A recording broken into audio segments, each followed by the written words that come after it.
الرحمن الرحیم۔ کل قرآن پاک کی 2 آیتیں پڑھی تھی مگر تشریح ایک ہی کی ہوئی تھی، ایک کی باقی ہے۔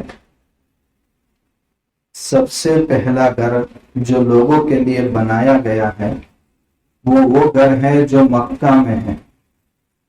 مکہ کے لیے قرآن نے بکہ کا لفظ استعمال کیا، میم کے بجائے با، پھر بعد میں مکہ پڑھ گئے۔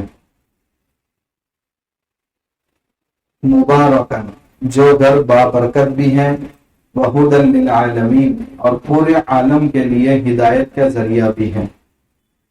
یا تو یہ کہہ لیجئے عبادت کے گھروں میں سب سے پہلا عبادت کا گھر جو اس سرزمین پر بنایا گیا وہ کعبۃ اللہ ہے، مسجد حرام ہے، بیت اللہ ہے۔ یا رہنے کا گھر ہو کہ عبادت کا گھر ہو، دونوں گھروں میں سب سے پہلا جو گھر بنا ہے وہ اللہ کا گھر بنا ہے، پھر بعد میں انسانوں کے گھر اور بعد میں دوسری عبادت کے گھر بنے ہیں۔ یہ 4 کعبہ جو میں نے آپ کو بتائے تھے ان میں سے ایک ہے، اور یہ پوری دنیا کا قبلہ ہے۔ اولاً آدم علیہ السلام جب اس سرزمین پر آئے، اس سے پہلے اللہ تعالیٰ نے جب اس سرزمین کو پھیلانے کا ارادہ کیا تو اس کا سینٹر وہی مکہ المکرمہ ہے، وہاں سے اللہ نے زمین کو بچھانا شروع کیا، اس لیے مکہ کو ام القری بھی کہا جاتا ہے، تمام بستیوں کی اصل یعنی ماں، جہاں سے وجود میں آتی ہے اولاد۔ تو بستیاں جو وجود میں آئی ہیں وہ مکہ سے، بیت اللہ سے، کعبۃ اللہ سے تمام بستیاں وجود میں آئی ہیں۔ تو سب سے پہلے زمین کا وہ حصہ بنایا گیا اور پھر باقی حصے کو بنایا گیا۔ تو یہ بیت اللہ ہے جو سب سے پہلے اللہ تعالیٰ نے اس کو بنایا، زمین کا وہ حصہ، اور پھر اس میں اللہ کا گھر سب سے پہلے تعمیر کرنے والے حضرت آدم علیہ السلام ہیں۔ آدم علیہ السلام کے زمانے سے لے کر نوح علیہ السلام کے زمانے میں امت میں کوئی اختلاف نہیں تھا، بعد میں چل کر کفر اور شرک شروع ہوا، اور نوح علیہ السلام کے زمانے میں اس کے نتیجے میں ایک طوفان آیا، جس طوفان کے نتیجے میں بیت اللہ کی 4 دیواریں گر گئی اور مٹی اوپر اتنی چڑھ گئی کہ پتہ نہیں چل رہا تھا کہ بنیادیں کہاں ہیں۔ بعد میں چل کر حضرت ابراہیم علیہ السلام اور بیٹے اسماعیل علیہ السلام کو نشاندہی دی گئی کہ اللہ کا گھر یہاں ہے، مٹی کو ہٹائیے اور دیواروں کو اوپر اٹھائیے۔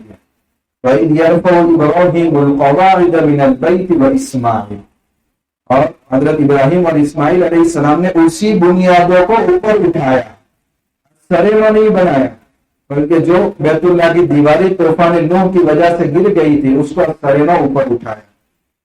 پھر وہ بہت پرانا ہو گیا، وہ دیواریں گر گئی تو قبیلہ جرہم نے اس کو تعمیر کیا۔ یہ وہ قبیلہ ہے جب حضرت ابراہیم علیہ السلام نے اپنی اہلیہ اور اپنے بیٹے کو وہاں چھوڑا تھا تو ایک قافلہ وہاں سے گزر رہا تھا تو دیکھا کہ یہاں پانی کی فراوانی ہے، جو زمزم کی شکل میں پانی نکلا تھا، تو وہ قبیلہ وہاں پڑاؤ کی شکل اختیار کر گیا، اور بعد میں حضرت اسماعیل علیہ السلام کا نکاح بھی اسی قبیلے کے اندر ہوا، تو اسی قبیلے نے کعبۃ اللہ کی تعمیر کی۔ اس کے بعد اللہ کے نبی صلی اللہ علیہ وسلم ابھی نبی نہیں بنائے گئے تھے، 33 سال کی آپ کی عمر تھی، اور اس وقت حجر اسود کو چپکانے کا جو مسئلہ آیا، اس وقت کفار مکہ نے حلال رقم کو جمع کر کے اللہ کے گھر کو نیا بنانے کی کوشش کی، اور ابراہیم علیہ السلام کے زمانے میں بیت اللہ جس انداز کا تھا، انہوں نے اس کے اندر 3 طرح کی تبدیلی کر دی تھی۔ حتیم کا جو حصہ ہے وہ پہلے بیت اللہ کے ساتھ ملا ہوا تھا، لیکن انہوں نے کفار مکہ نے اس کو الگ حصہ کر دیا۔ بیت اللہ کے پہلے 2 دروازے تھے، ایک سے داخل ہونا اور دوسرے سے نکلنا، لیکن کفار مکہ کا جب کنٹرول آیا تو انہوں نے ایک ہی دروازہ رکھا، دوسرا دروازہ بند کر دیا۔ تیسری تبدیلی انہوں نے یہ کی کہ دروازہ بالکل زمین سے لگا ہوا تھا، جو بھی آسانی سے کھول کر اندر جانا چاہے جا سکتا تھا، مگر انہوں نے اس دروازے کو اوپر اٹھا لیا اور اپنے ہاتھ میں ہی کنٹرول رکھا کہ ہم جس کو چاہیں گے وہی جا سکتا ہے، باقی اور کسی کو اندر جانے کی اجازت نہیں ہے۔ تو انہوں نے یہ 3 طرح کی تبدیلی کی اور اللہ کے نبی صلی اللہ علیہ وسلم کے ذریعے پھر حجر اسود کو رکھا گیا اور سارا اختلاف ختم ہو گیا. مگر اللہ کے نبی صلی اللہ علیہ وسلم نے بیت اللہ کو ہاتھ نہیں لگایا. اپنی امت میں انتشار کا خوف تھا، اس لیے آپ صلی اللہ علیہ وسلم نے بیت اللہ میں تعمیر کا کام نہیں کیا. مگر آپ نے یہ تمنا ظاہر کی تھی کاش میری امت کے اندر انتشار کا اندیشہ نہ ہوتا تو میں بیت اللہ کو اسی انداز سے بنا دیتا جس انداز سے حضرت ابراہیم علیہ السلام کے زمانے میں تھا. یہ بات اور یہ تمنا حضرت عائشہ رضی اللہ تعالیٰ عنہ کو معلوم تھی اور وہ حدیث ان کے پاس محفوظ تھی اور حضور کو یہ موقع نہیں ملا آپ دنیا سے پردہ فرما گئے. اس کے بعد عبداللہ بن زبیر رضی اللہ تعالیٰ عنہ جو حضرت عائشہ کے بھانجے ہیں، ان کی حکومت جب مکہ پر آئی چند دنوں تک تو انہوں نے یہ سوچا کہ میں حضور کی تمنا کو پورا کر کے رکھوں. چنانچہ انہوں نے بیت اللہ کے اندر پھر وہی تبدیلیاں کر دی اور اسی انداز سے بنا دیا جو حضرت ابراہیم علیہ السلام کے زمانے میں تھا. بعد میں چل کر مکہ پر حجاج بن یوسف جو اس امت کا سب سے خطرناک اور ظالم ہے، اس نے چڑھائی کی اور کئی لوگوں کو شہید کیا. اس میں عبداللہ بن زبیر رضی اللہ تعالیٰ عنہ کو بھی شہید کیا اور وہ یہ نہیں چاہتا تھا کہ رہتی دنیا تک عبداللہ بن زبیر کا نام بیت اللہ کی تعمیر کی وجہ سے رہے. اس لیے اس نے لوگوں کے ذہنوں کو موافق کرنے کے لیے کیا کہ حضور بیت اللہ کو جس انداز سے چھوڑ کر گئے ہیں ہمیں اسی انداز سے بنانا ہے. چنانچہ اس نے اپنا نام رکھنے کے لیے اسی انداز سے بنا دیا. بعد میں چل کر جب اس کے بھی حکومت کا خاتمہ ہوا تو مسلمانوں نے یہ سوچا کہ حضور کی تمنا کے مطابق بنا دیا جائے. مگر اس وقت امام مالک بن انس رحمۃ اللہ علیہ نے فتویٰ دیا کہ اب بیت اللہ کو ہاتھ لگانا جائز نہیں ہے، ورنہ یہ بیت اللہ کھلونا بن کر کے رہ جائے گا اور ہر ایک اپنا نام رکھنے کے لیے اس کے ساتھ جو چاہے گا وہ کھلواڑ کرے گا. تو اس وقت کے تمام علماء نے اس پر اتفاق کیا اور بیت اللہ جس حالت میں ہے وہ حجاج بن یوسف کا تعمیر کیا وہ اسی حالت میں ابھی باقی ہے. وہ مرمت کا کام ہوتا رہتا ہے مگر بنیادی تبدیلی اس کے اندر نہیں ہوتی. یہ بیت اللہ کی ہسٹری کو اس کے اندر بیان کیا گیا ہے. اس کے بعد ایک آیت ہے جس میں اللہ تعالیٰ فرماتے ہیں اے لوگوں دوڑو تمہارے رب کی طرف سے مغفرت کی طرف دوڑ کر کے جاؤ. اللہ کے نبی صلی اللہ علیہ وسلم فرماتے ہیں کہ اللہ تبارک و تعالیٰ دین میں ہاتھ کو پھیلاتے ہیں اور رات کے گنہگاروں کو معاف کرتے ہیں. اور رات میں آپ ہاتھ پھیلاتے ہیں اور دین کے گنہگاروں کو معاف فرماتے ہیں. ہاتھ پھیلانے کا ایک مطلب یہ ہے کہ اللہ تعالیٰ اپنے گنہگار بندوں کو بلاتے ہیں، دین میں بلاتے ہیں کہ رات کو گناہ کیا ہے تو دین میں میرے سامنے معافی مانگ لو. اور رات میں ہاتھ پھیلاتے ہیں دین میں گناہ کیا ہے تو رات میں میری طرف آ کر کے معافی مانگ لو. اللہ تعالیٰ اپنے بندوں کو بلا رہے ہیں. یہ آیت میں اللہ تعالیٰ فرماتے وَسَارِعُوا إِلَىٰ مَغْفِرَةٍ مِّن رَّبِّكُمْ، تمہارے رب کی طرف سے مغفرت بہت سستے داموں میں تقسیم ہو رہی ہے، دوڑو تیزی سے اس کی طرف. وَجَنَّةٍ، اور دوڑو ایسی جنت کی طرف عرضها السماوات والارض، جس کی چوڑائی آسمان اور زمین کے برابر ہے. اس سے زیادہ چوڑائی سمجھانے کی مثال کوئی انسان کے قریب نہیں ہو سکتی، اس لیے اللہ نے یہ مثال دی ہے. ورنہ چوڑائی تو اس سے بھی زیادہ ہے اور لمبائی بیان نہیں کی گئی. کیوں؟ تمہارے دماغ اس کو سمجھ ہی نہیں سکتے. تو اللہ تعالیٰ فرماتے ہیں دوڑو مغفرت کی طرف اور دوڑو ایسی جنت کی طرف جس جنت کی چوڑائی تم سمجھ سکو تو یہ ہے کہ جو آسمان اور زمین کے برابر چوڑائی ہے.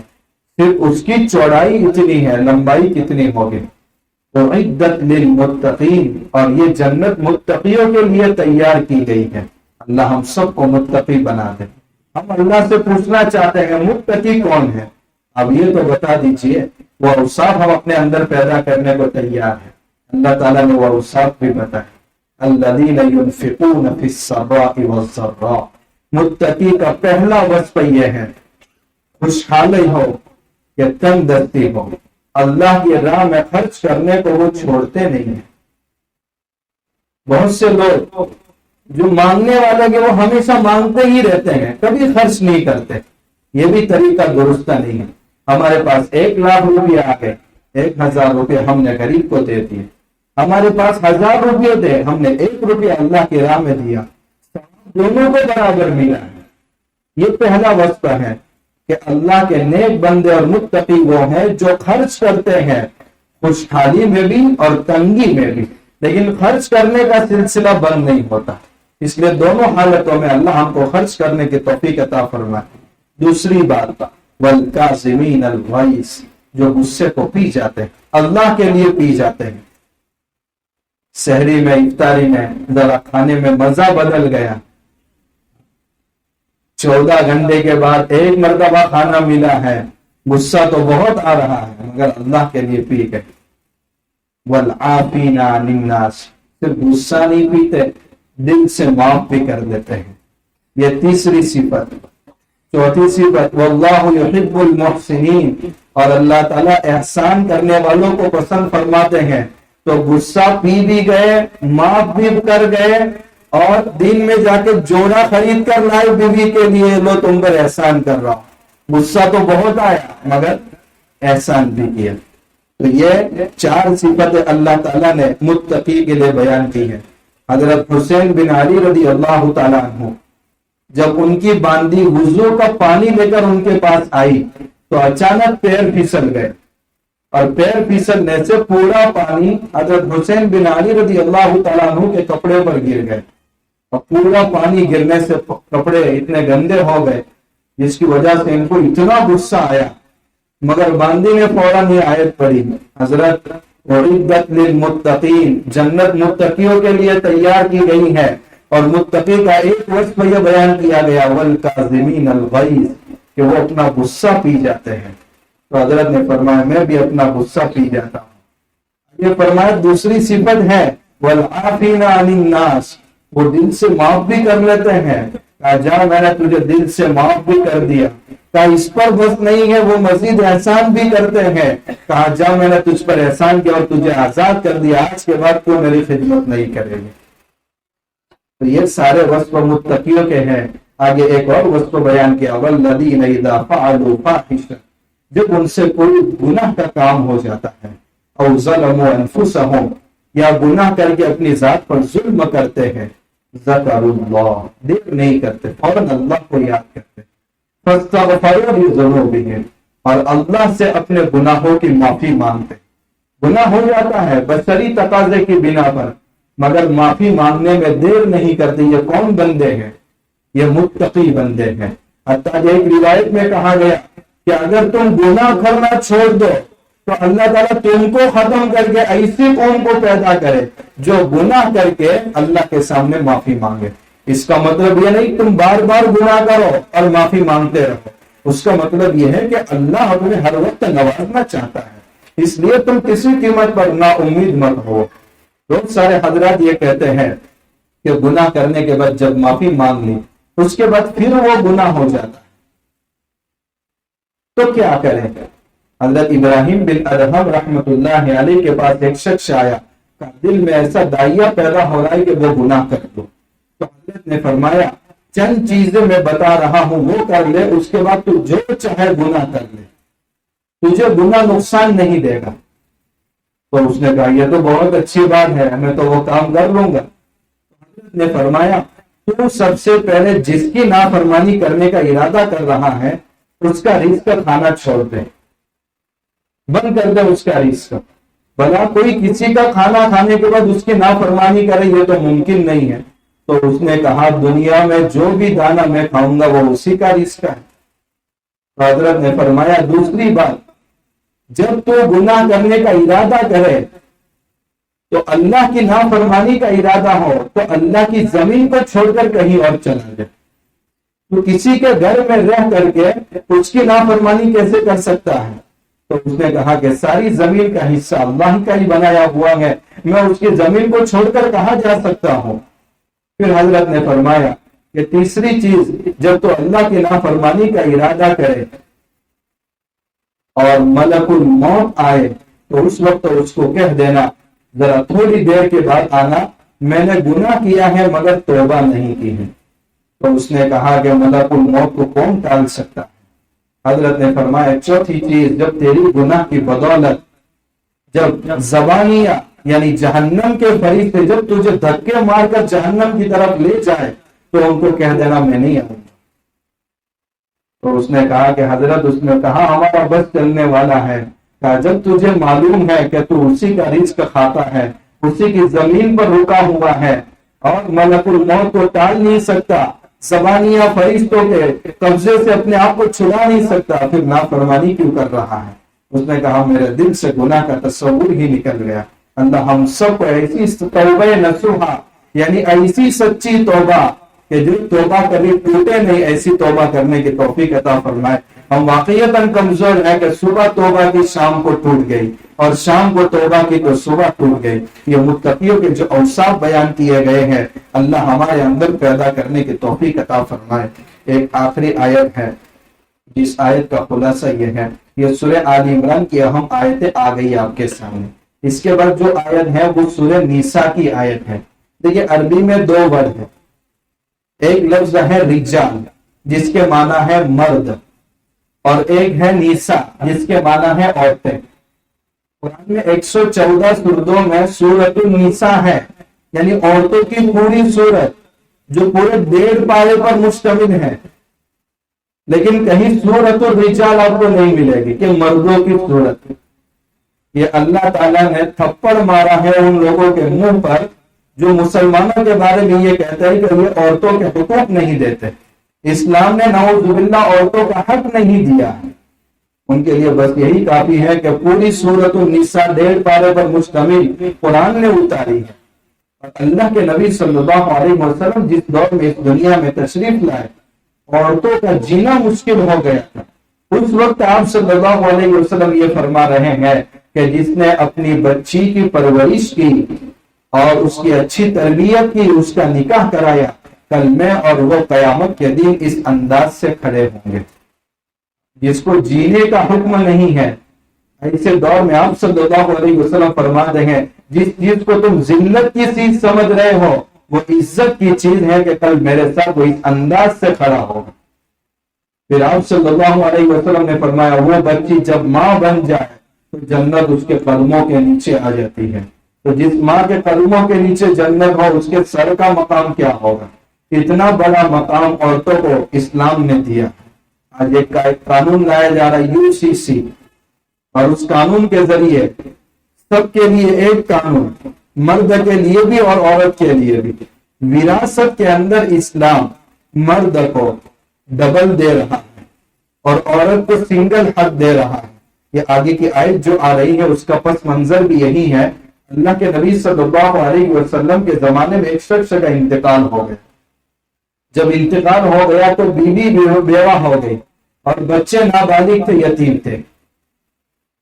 تو مال پر سارا قبضہ مرنے والے کے بھائیوں نے کر لیا.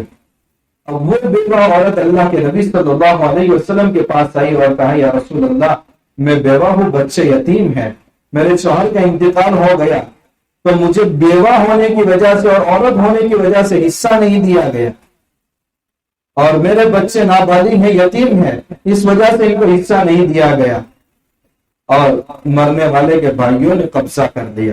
آج ہمارے معاشرے کے اندر یہ رسم عام ہے کہ بہنوں کو وراثت میں حصہ نہیں دیا جاتا.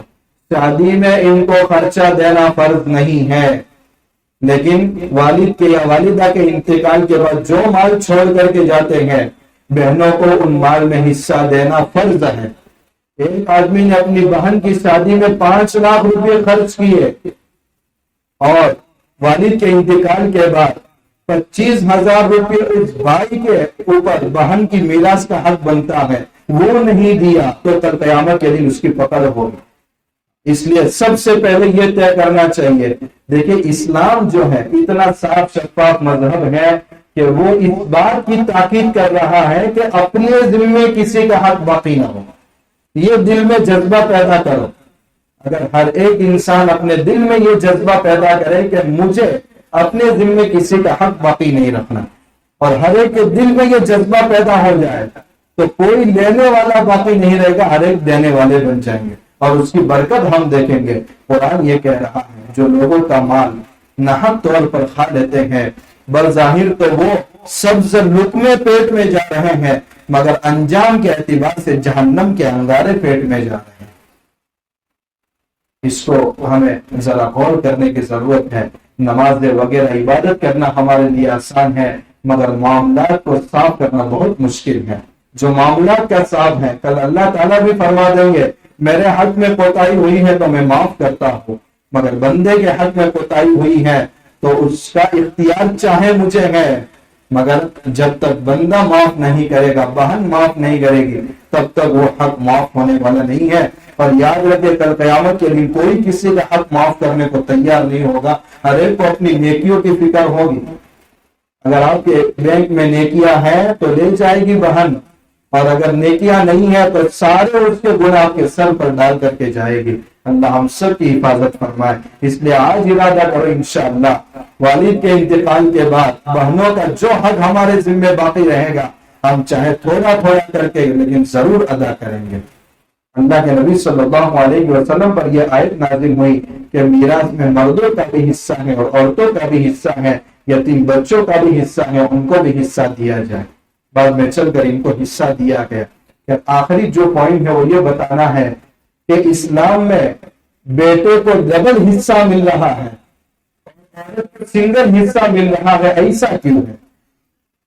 جو قانون لایا جا رہا ہے اس میں لوگوں کے ذہنوں کو موافق کرنے کے لیے کہا جا رہا ہے کہ بیٹے کو بھی سنگل حصہ اور بیٹی کو بھی سنگل حصہ، یہ دونوں برابری ہو گئے، لیکن ان کی عقل وہاں تک نہیں پہنچتی جہاں تک شریعت پہنچتی ہے۔ دیکھیے، عورت کے ذمے کسی کا خرچہ نہیں ہے، اگر وہ بچی ہے تو پورا خرچہ کون اٹھائیں گے؟ والدین اٹھائیں گے۔ اگر اس کا نکاح ہو گیا تو اس کا خرچہ کس کے ذمے ہے؟ شوہر کے ذمے ہے۔ اگر شوہر کا انتقال ہو گیا، اولاد بالغ ہو گئی، تو اس عورت کا، اس ماں کا خرچہ کس کے ذمے ہے؟ اولاد کے ذمے۔ تو عورت کا خرچہ نہ خود اس کا اس کے ذمے ہے، نہ دوسروں کا اس کے ذمے ہے۔ اور اس کی بنسبت مرد کو آپ دیکھیے، مرد کے اوپر مالی اعتبار سے کتنی ذمہ داری ڈالی گئی ہے کہ اگر مرد شوہر ہے تو اپنی بیوی کا خرچہ اٹھائے، اگر باپ ہے اپنے بچوں کی پرورش کا پورا خرچہ اٹھائے، ماں باپ محتاج ہے تو وہ مرد اپنے ماں باپ کو بھی نفع اور خرچہ ماہانہ دے۔ تو عورت کے اوپر کوئی ذمہ داری نہیں ہے اور مرد کے اوپر اتنی ساری ذمہ داری ہے۔ یہ ذمہ داریوں کو سمجھتے ہوئے کیا مرد کو ڈبل حصہ نہیں دیا جانا چاہیے تھا؟ اور عورت کا سنگل حصہ اس کی صنف کو مناسب نہیں ہے؟ بالکل مناسب ہے۔ تو شریعت نے تو اس کا لحاظ کیا ہے، مگر جن کی عقلوں پر پردے پڑ چکے ہیں ان کو یہ چیزیں سمجھ میں نہیں آتی۔ آگے کی آیت کی انشاءاللہ تشریح کل کریں گے۔ کچھ سوالات ہیں تو آپ 5 منٹ کے لیے پوچھ سکتے ہیں۔ 14 سجدے کیوں ہیں؟ دیکھیے، کبھی کبھی 14 سجدوں میں کچھ جگہ ایسی ہیں جس میں اللہ کی قدرت اس انداز سے بیان کی گئی ہے کہ بندہ وہ سننے کے بعد خود بخود اس کا جی اتنا چاہتا ہے کہ میں گر جاؤں اللہ کے سامنے۔ وہ عظمت کی وجہ سے وہ خود جھک جاتا ہے اللہ کے سامنے۔ اور کچھ آیات میں فرشتوں کو بھی اور مسلمانوں کو سجدہ کرنے کا حکم دیا، تو فرشتوں نے اور مسلمانوں نے سجدہ کیا مگر کافروں نے انکار کیا، تو جس کی وجہ سے ان آیات میں حکم دیا گیا کہ تم فرما بردار ہو تو ان آیات میں سجدہ کرو۔ تو کچھ جگہوں پر حکم ہے تاکیدی کہ وہاں سجدہ کرو، اور کچھ جگہوں پر اللہ کی قدرت کو اس انداز سے بیان کیا گیا ہے کہ بندہ وہ پڑھنے کے بعد خود جی چاہتا ہے کہ میں گر جاؤں اللہ کے سامنے اور اپنی پیشانی کو رگڑوں۔ یہ بھی بتا سکتے ہیں کہ بھئی عورت کو دونوں طرف سے مل رہا ہے، شوہر کے انتقال کے بعد بھی بیوی کو ملنے والا ہے اور باپ کے انتقال کے بعد بھی اس کو ملنے والا ہے، اور مرد کو تو صرف باپ کے انتقال کے بعد ہی مل رہا ہے۔ اذان میں اگر الفاظ غلط ہو رہے ہیں تو ان کو درست کرنا ضروری ہے۔ اذان شاعر اسلام میں سے ہے، ہم جو اذان دے رہے ہیں اس کو صحیح معنوں میں جتنی سیکھنے کی کوشش ہونی چاہیے اس انداز سے نہیں کی ہے ہم نے، اور بہت سی مرتبہ اتنی مکروہ ناپسندیدہ اذان دی جاتی ہے کہ اس کی وجہ سے بستی میں اختلافات پیدا ہوتے ہیں۔ آج غیر مسلم جو اذانوں کو ناپسند کر رہے ہیں اس کا ایک قصور ہمارا بھی ہے کہ ہماری مسجدوں میں اس انداز سے اذانیں دی جاتی ہیں، خود مسلمان اس کو پسند نہیں کرتے۔ اب دیکھیں آؤٹ آف کنٹری میں کتنی شاندار اذانیں ہوتی ہیں، دل چاہتا ہے کہ کب اذان شروع ہو اور اس کو غور سے سنا جائے۔ ہماری بستیوں میں اختلافات جو ہو رہے ہیں اس کی ایک بنیادی وجہ یہ بھی ہے کہ اللہ کا نام جو شاعر اسلام میں سے وہ صحیح انداز سے نہیں ہو رہا. اور اذان ہر ایک کو سیکھنی چاہیے، یہ نہیں کہ صرف جو اذان دے رہا کہ وہ سیکھے. کئی مواقع ایسے ہیں جہاں اذان دی جاتی ہے. اگر کوئی حادثہ پیش آ گیا اذان دو، آگ لگ گئی اذان دو، کوئی دب کر نیچے گرا ہے اذان دو، ایکسیڈنٹ ہو گیا اس وقت اذان دو. یہ تو شاعر اسلام میں سے ہے. بچے کی پیدائش ہوئی، حافظ صاحب کچھ بلاتے، ارے تم خود اذان دے سکتے ہیں تو اذان دو. سبحان اللہ.